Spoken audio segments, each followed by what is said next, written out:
setiap hari. Nah, Pak Ustadz, ini aku mau Jangan nanya. dibentak Jangan dibentak. semua Pak Ustadz. Pak Ustadz tuh ada di sebelah, denger pasti. Kalau Pak Ustadznya di ujung situ baru teriak Ustadz. Ini Pak Ustadz tinggal di mana? Keluarganya di mana? Kemudian sekolahnya di mana? Di pesantren apa? Satu-satu. Hobinya apa? Golongan darahnya apa? Pak Ustadz? Satu-satu. Bang Wawan, Namanya. kalau sepanjang itu di WhatsApp aja. Iya. WhatsApp. Di sini kan Supaya kita langsung akrab kan kita boleh, baru akrab. baru aja berkenalan bertemu kan. Itu bukan akrab, itu so akrab. Yang ada nanti Pak Ustadz jadi nggak kesini lagi. Oh, itu maaf ya. Coba maaf. satu-satu Satu. pertanyaannya. Satu-satu. Gini Aku Pak Ustadz. sayang ibu. Nah, kalau di masyarakat kan ada tuntutan jaga gengsi, kita harus berpenampilan yang wah biar disangka wow sama orang. Tapi kalau di pekerjaan kan ada tuntutan halal tuh, apa aja kerjaan yang penting halal. Nah, bagaimana tuh menyikapi halalnya sebuah pekerjaan tuh? Karena begini Bang Jui, dalam Islam itu setelah kita ini menikah, Ya. punya anak, punya istri, ada kewajiban orang tua terhadap anak dan istri, salah satunya adalah mencari nafkah. Yang terpenting adalah mencari nafkah dari hasil yang halal, dari hasil yang baik. Kenapa Islam menganjurkan kita untuk mencari nafkah dari hasil yang baik atau dari hasil yang halal, agar supaya berkah untuk keluarganya. Amin. Nah, yang ditakutkan ini kalau kita mencari nafkah dari hasil yang haram, naudzubillah min dzalik, lewat cara mencuri, menjual khamr dan lain sebagainya, itu takutnya hasil dari yang haram tersebut kita belikan beras, lauk pauk, kita kasih makan nih buat anak istri. Betul. Akhirnya tuh yang mengalir di dalam tubuhnya adalah darah haram. Itu ada efeknya tuh Pak Ustadz. Sangat ada efeknya. Misalnya gimana? Misalkan darah haram tuh ngalir ke mata. Mata maunya ngelihat yang haram-haram aja. Ngelihat ustadz gelap, ngelihat kiai gelap. Pas kalian ngelihat yang pakai UKNC terang. Oh, kacamatanya baru dibuka tuh. Gelap semua soalnya. Yang ditakutkan kalau kita mencari nafkah dari hasil yang haram. Iya. Makanya jangan pakai kita ikutin gengsi. Berpenampilan sih boleh, tapi kalau cara kerjaannya itu haram, itu yang dilarang oleh agama kita, agama Islam. Tuh, aku bilang juga apa? Lo kok aku sih? Jadi bahasanya begini Bang Jui, mendingan ngojek, Iya. mendingan ngojek, Jack. maaf ya Jack, Iya. ya walaupun berpenghasilan cuma dapat sehari 7 juta, Udah banget. Cuman. Itu mah saya mau. Kalau lagi gacor 200 juta tuh. pulang ngojek Bang Jupri, motor jual, dapat 7 juta. Dapat. Daripada para koruptor kita hasilnya puluhan juta, bermiliar-miliaran, Iya. akan tetapi itu adalah uang haram, mendingan ngojek, Mendingan ngojek. dapat dikit yang penting Iya. halal, nggak penting ngikutin gengsi. Oh ya Pak Ustadz.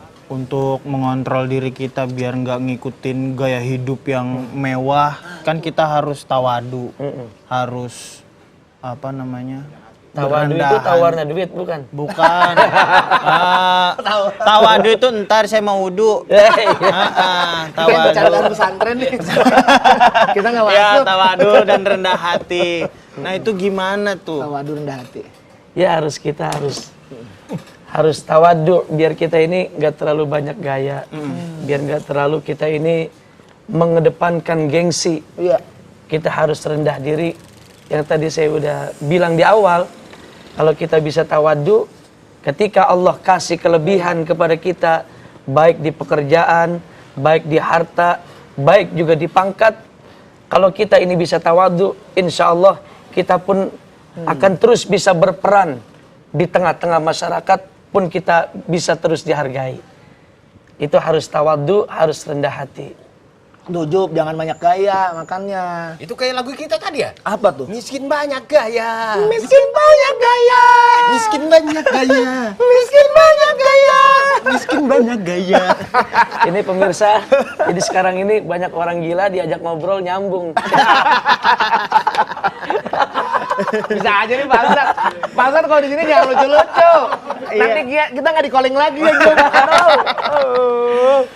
Ya Allah. Oh ya Pak Ustadz, berarti kan Mungkin Pak Ustadz punya kiat atau kunci gimana cara kita bisa mengontrol diri. Itu yang penting, Pak Ustadz. Mungkin Betul. juga Pak Ustadz bisa ngasih masukan mengontrol diri sesuai ajaran agama Islam itu seperti Ya, kiatnya kita harus banyak-banyak bersyukur kepada Allah Subhanahu wa taala. Jadi apa yang kita punya harus kita syukuri bahwa ini adalah pemberian terbaik dari Allah. Jangan kita ikutin gengsi.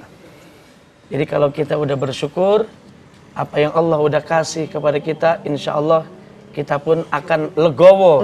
Kita pun akan bahagia, akan lapang hidup kita. Amin, amin, amin. Mungkin Pak Ustadz bisa ngasih kesimpulan dari seluruh pembahasan hari ini Pak Ini Ustadz. betul kesimpulan kilat ini betul Pak. Nah ini udah cukup dua ini. Oh ya udah berarti Pak Ustadz pulang aja. Yuk. Jangan dong. Jangan dong. Kan kita bisa nyimpulin cuman kan masih cetek. Masih cetek. Kita butuh Betul, yang betul. dalam Ya, gitu. silakan, Pak Ustadz. Jadi pemirsa dimanapun yang Allah muliakan, hidup ini kita harus kita syukuri. Karena kalau kita bersyukur, pertama janji Allah di Al-Quran, wa iz ta'adzana rabbukum la in syakartum la azidannakum wa la in kafartum inna azabi lasyadid. Kalau kita bersyukur, Allah akan tambah nikmat yang lain buat kita. Jangan sampai kita ini kufur, mengedepankan gengsi, akhirnya Allah turunkan azab buat kita. Karena apa? Karena kita kurang bersyukur. Mudah-mudahan Allah Subhanahu wa taala mengampuni semua dosa-dosa kita. Amin. Sehingga amal ibadah kita sepanjang bulan suci Ramadan ini bisa diterima oleh Allah Subhanahu wa taala. Amin. Amin. Harus bersyukur meskipun kita imsaknya cuman pakai gorengan. Ayo silakan Pak Ustadz. Kunyah-kunyah dulu, Silakan Pak Ustadz. kunyah-kunyah dulu. Kunyah-kunyah dulu. Kunyah-kunyah dulu. Nanti nelannya jam 12 siang. Jangan. Ramadan ada di sini, biar sahur kita tidak sepi. Jangan lupa menonton kami di TV